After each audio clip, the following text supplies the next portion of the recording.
Republican Congressman from Texas, Dr. Ron Paul. So, Congressman, why do you think we're bailing out the banks that bet on Greek debt? I think the banking system is international. I think we do have a global economy, and even though they may be foreign banks, I think they're all interrelated.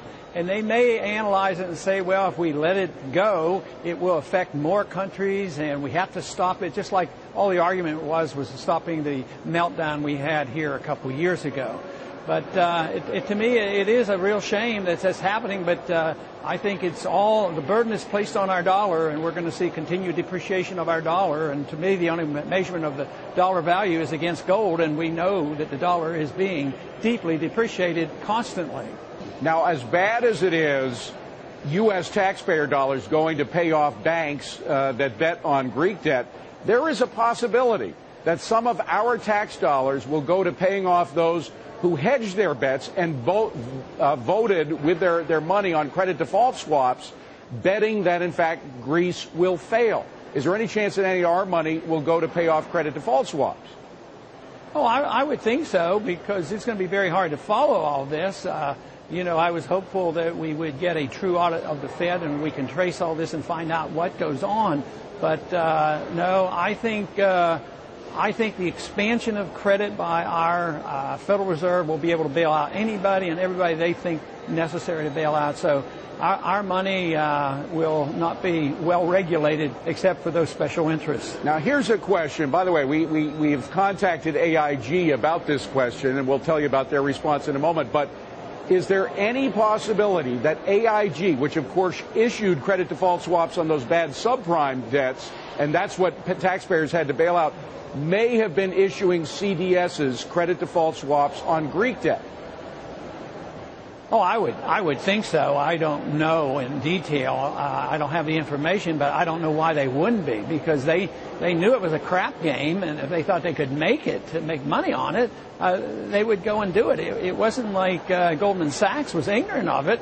In a way, you say, well, if Goldman Sachs was just, shorting the market, that was one thing. But when you're on both sides of the argument and both sides of the trade, and with these countries in trouble, just think how many people deal in this. I mean, George Soros, not that he was dealing in this particular instrument, but he knows about international currency. So there's a lot of people who do this, and if they know they're coming into trouble, they can anticipate it, and they can get very, very much involved. We have heard that AIG is denying that they did issue any credit default swaps on Greek debt. However, since it's an essentially U.S. government-owned entity right now, we've taken over most of the obligations, if not all, of AIG. Do you think that their books should be open so we can see for sure whether or not any of our money was going to pay off their CDSs on Greek debt? Absolutely. Once the taxpayers get stuck with some of these bad companies and bad debt, we have an obligation to open books, not just a right to open the books, but we need to find out. That we do live in an age of transparency now. At least the people want transparency. We don't want secrecy of government. If we have the right as taxpayers to know what AIG was doing, whether they were selling any CDSs on Greek debt, we should know more about these swap lines between the Fed and European governments, shouldn't we, to know whether or not taxpayers are getting stuck with euros that are going to go down in value? Well, I think that's where the real damage is right now. These swap lines, and the Fed's directly involved in that. So, yes, we should know. And it's just amazing to me that the system, hangs together so long. I mean, it doesn't deserve to be, but so far they keep patching it up. But to me, that's just building a bigger bubble. To me, I think this participates in the American U.S. bond bubble, because people still are buying these things. Who would want to invest in one of these bonds for 10 years or 20 years? I agree with you 100%. Final question, though, sir. I got to ask, as we go into November, if there is a sea change in November, will there be any way to open the books of the Fed with this new Congress, to open the books of AIG, to stop this bailing out of foreign socialists? Let's hope so, but I've learned to be skeptical.